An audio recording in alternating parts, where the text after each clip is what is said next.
ನಮಸ್ಕಾರ ಸ್ನೇಹಿತರೆ, ನಾನು ಈ ಹಿಂದೆ ನಿಮಗೆ ಕನ್ನಡ ಸ್ವರಗಳ ಉಚ್ಚಾರ ಮತ್ತು ಅವುಗಳ ವ್ಯತ್ಯಾಸ ಮತ್ತು ಆ ಸ್ವರಗಳ ಅಂದರೆ ಧ್ವನಿಮಗಳಾಗಿ ಅವು ಬಳಕೆಯಾಗಿ ಅರ್ಥ ವ್ಯತ್ಯಾಸ ಉಂಟಾಗುವಂಥದ್ದು ಪದಗಳಲ್ಲಿ ಇವುಗಳನ್ನು ತೋರಿಸಿದ್ದೆ. ಆನಂತರ ಕನ್ನಡ ವ್ಯಂಜನಗಳ ಉಚ್ಚಾರ, ಅಲ್ಪಪ್ರಾಣ, ಮಹಾಪ್ರಾಣಗಳ ಉಚ್ಚಾರ ಇವುಗಳನ್ನು ನಾನು ನಿಮಗೆ ತೋರಿಸಿಕೊಟ್ಟೆ. ಇಂದು ಮತ್ತಷ್ಟು ಈ ವ್ಯಂಜನಗಳ, ವಿಶೇಷವಾಗಿ ಅಲ್ಪಪ್ರಾಣ, ಮಹಾಪ್ರಾಣ ಉಚ್ಚಾರ, ಅವುಗಳ ವ್ಯತ್ಯಾಸ ಇವುಗಳನ್ನು ನಿಮಗೆ ಉದಾಹರಣೆ ಸಮೇತ ತೋರಿಸುತ್ತೇನೆ. ನೋಡಿ, ಈಗ ಒಂದೊಂದಾಗಿ ಗಮನಿಸಿ. ಈಗ ನೋಡಿ, ಕ ವರ್ಗದ ಅಕ್ಷರಗಳು. ಕ ಅಲ್ಪಪ್ರಾಣ, ಖ ಮಹಾಪ್ರಾಣ. ಕ ಕರ, ಖರ. ಕರ ಅಂದರೆ ಕೈ, ತೆರಿಗೆ ಅನ್ನುವ ಅರ್ಥ. ಖರ ಅಂದರೆ ಒಬ್ಬ ರಾಕ್ಷಸನ ಹೆಸರು, ತೀಕ್ಷ್ಣವಾದ ಎನ್ನುವ ಅರ್ಥ. ಕಣಿ, ಖಣಿ. ಕಣಿ ಅಂದರೆ ಭವಿಷ್ಯ ಹೇಳೋದು, ಖಣಿ ಅಂದರೆ ಒಂದು ಕಲ್ಲು, ಶಿಲೆ.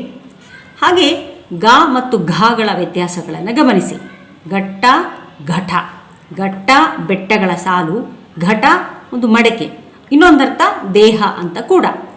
ಹಾಗೆ ಗಣ ಅಂದರೆ ಗುಂಪು, ಘನ ಅಂದರೆ ಬಹಳ ಗಟ್ಟಿಯಾದುದು. ಈ ಉಚ್ಚಾರ ವ್ಯತ್ಯಾಸವನ್ನು ಗಮನಿಸಿಕೊಳ್ಳಿ.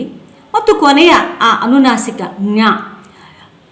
ಬಹಳ ಹಿಂದೆ ನಾವು ಈ ಅನುನಾಸಿಕವನ್ನು ಬರೆದು ಒತ್ತಕ್ಷರವನ್ನು ಕೊಟ್ಟು ಅಂಚು, ನೋಡಿ ಈಗ ಅದನ್ನು ಆ ಬರೆದು ಸೊನ್ನೆ ಬರೆದು ಚಾಕುಂಬು ಚೂ ಬರಿತೀವಿ. ಮೊದಲು ಈ ರೀತಿ ಬರಿತಾ ಇದ್ರು, ಕಂಚು, ಕಂಚು. ಎರಡೂ ಸರಿಯೇ, ಆದರೆ ಈಗ ಹೆಚ್ಚು ನಾವು ಸೊನ್ನೆಯನ್ನು ಬಳಸ್ತೇವೆ. ಆದರೆ ಅಲ್ಲಿ ಕೇಳಿ ಬರ್ತಕ್ಕಂತಹ ಧ್ವನಿ ಈ ಜ್ಞಾದೇ ಆಗಿರುತ್ತದೆ. ಹಾಗೆ ಮುಂದಿನ ಒಂದು ವರ್ಗವನ್ನು ಗಮನಿಸಿ. ಚ ವರ್ಗ. ಚ ಛ. ಚಂದ, ಛಂದ. ಚಂದ ಅನ್ನುವಂಥದ್ದು ಸುಂದರವಾದುದು. ಛಂದ ಅಂದರೆ ಛಂದಸ್ಸು, ಪದ್ಯ ಬರೆಯುವ ನಿಯಮ. ಚದುರ, ಛದ್ಮ. ಚ ಛ. ಹಾಗೆ ಜ ಝ. ಜಗಳ, ಝಳ. ಜರಿ, ಝರಿ. ಈ ಜರಿ ಅಂದರೆ ನಿನ್ಸೋದು, ಬೈಯೋದು. ಝರಿ ಅಂದರೆ ಒಂದು ಸಣ್ಣ ಜಲಪಾತ. ಮತ್ತು ಇಲ್ಲಿ ಕೂಡ ನ್ಯ ಗಮನಿಸಿ. ಅಂಜನ, ಕಂಜರ. ಇವುಗಳನ್ನು ಈ ನ್ಯ ಬರೆದು ಒತ್ತಕ್ಷರ ಕೊಟ್ಟು ನಾವು ಅಂಜನ, ಕಂಜರ ಅಂತ ಹೇಳ್ತಾ ಇದ್ವಿ. ಈಗ ಸೊನ್ನೆಯನ್ನು ಉಪಯೋಗಿಸ್ತೀವಿ. ನೋಡಿ ಸ್ನೇಹಿತರೆ, ಇಲ್ಲಿರ್ತಕ್ಕಂತಹ ಪದಗಳನ್ನು ಮತ್ತು ಪದಗಳ ಅರ್ಥಗಳನ್ನು ಗಮನಿಸಿಕೊಂಡು ಉಚ್ಚಾರ ವ್ಯತ್ಯಾಸವನ್ನು ಚೆನ್ನಾಗಿ ಗಮನಿಸಿಕೊಳ್ಳಿ. ಈಗ ಮುಂದಿನದಕ್ಕೆ ಹೋಗೋಣ. ಟ ವರ್ಗ. ಟ ಠ. ಟಕ್ಕೆ, ಠಕ್ಕ. ಟಕ್ಕೆ ಅನ್ನುವಂಥದ್ದು ಒಂದು ಒರಗುದಿಂಬು. ಇದು ಈ ರೀತಿಯಲ್ಲಿ ನಮ್ಮ ಪದ ನಿಘಂಟುವಿನಲ್ಲಿ ಅರ್ಥ ಕೊಟ್ಟಿದ್ದಾರೆ. ಟಕ್ಕ ಅಂದರೆ ಕಳ್ಳ. ಟೀಕೆ, ಠೀವಿ. ಟೀಕೆ, ಠೀವಿ. ಹಾಗೆ ಡ ಢ. ಡಬ್ಬ, ಢಕ್ಕೆ ಒಂದು ಸಂಗೀತ ಸಾಧನ. ಢಕ್ಕೆ ಅಂದರೆ ಡಾಲು, ಬಹಳ ಡಾಲಾಗಿದೆಯಪ್ಪ ಕಾಂತಿ. ಢಾಲು ಗುರಾಣಿ, ಯುದ್ಧ ಮಾಡುವಾಗ ಆ ಸೈನಿಕರು ಕೈಯಲ್ಲಿ ಹಿಡ್ಕೊಳ್ತಾರೆ ನೋಡಿ. ಹಾಗೆ ಇಂಗ್ಲೀಷ್ನಲ್ಲಿಯೂ ಅವುಗಳ ಅರ್ಥಗಳನ್ನು ಕೊಟ್ಟಿದ್ದೇನೆ, ಗಮನಿಸಿಕೊಳ್ಳಿ. ಮತ್ತೊಂದು ಅನುನಾಸಿಕ ಣ. ಈ ಣ ಅಕ್ಷರದಿಂದ ನಮ್ಮ ಕನ್ನಡದಲ್ಲಿ ಯಾವ ಪದಗಳೂ ಆರಂಭವಾಗುವುದಿಲ್ಲ. ಆದರೆ ಣ ಒಂದು ಧ್ವನಿಮವಾಗಿ ಅನೇಕ ಅರ್ಥ ವ್ಯತ್ಯಾಸಗಳನ್ನು ಕೊಡುವಂತಹ ಸ್ವತಂತ್ರ ಪದಗಳನ್ನು ರಚನೆಗೆ ಕಾರಣವಾಗಿದೆ. ಅಣ್ಣ, ನನ್ನ ಅಣ್ಣ.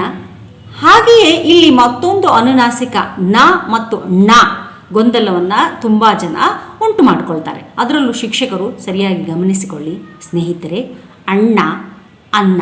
ಇದನ್ನು ನಾನು ಈ ಹಿಂದೆ ವ್ಯಂಜನಗಳನ್ನು ಉಚ್ಚರಿಸುವಾಗ ಇನ್ನೂ ವಿಸ್ತಾರವಾಗಿ ಹೇಳಿದ್ದೇನೆ. ಭಾಗ 1ರಲ್ಲಿ ಅದು ಸಿಗ್ತದೆ, ಗಮನಿಸಿಕೊಳ್ಳಿ. ಈಗ ಮುಂದಿನ ವರ್ಗಕ್ಕೆ ಹೋಗೋಣ. ತ ವರ್ಗ. ತ ವರ್ಗ. ತ ಥ. ತಕ್ಕು, ಥಕ್ಕು. ತಕ್ಕು ಅಂದರೆ ಉಚಿತವಾದುದು, ತಕ್ಕುದಾದ ಅನ್ನುವ ಅರ್ಥ.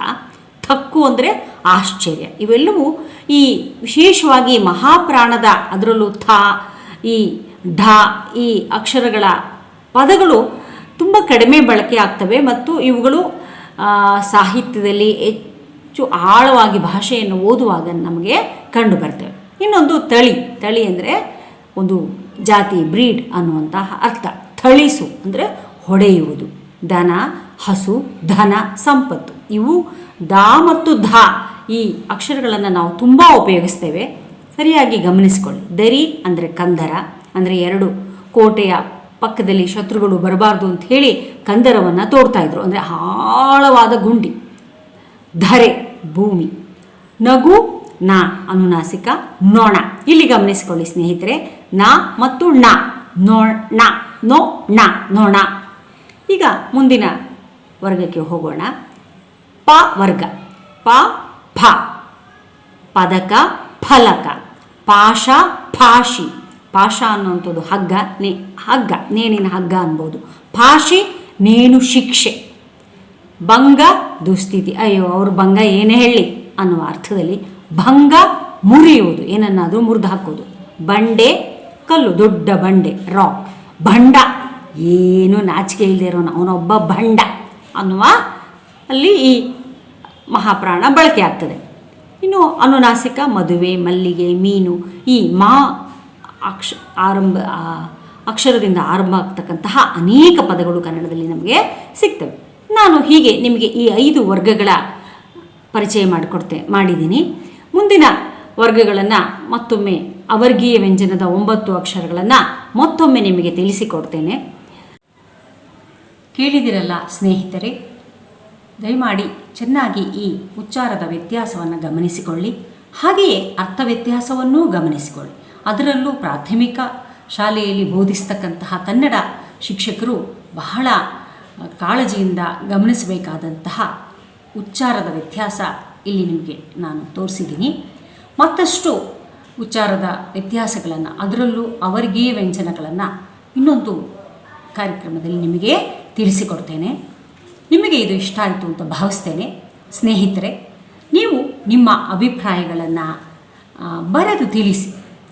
ಇಲ್ಲಿ ಏನು ಹೇಳಬೇಕಾಗಿತ್ತು ಅಥವಾ ಮತ್ತಷ್ಟು ನಿಮಗೆ ಹೇಳಬೇಕಾಗಿದ್ದರೆ ಅದನ್ನು ನನಗೆ ತಿಳಿಸಿ. ನಮಸ್ಕಾರ.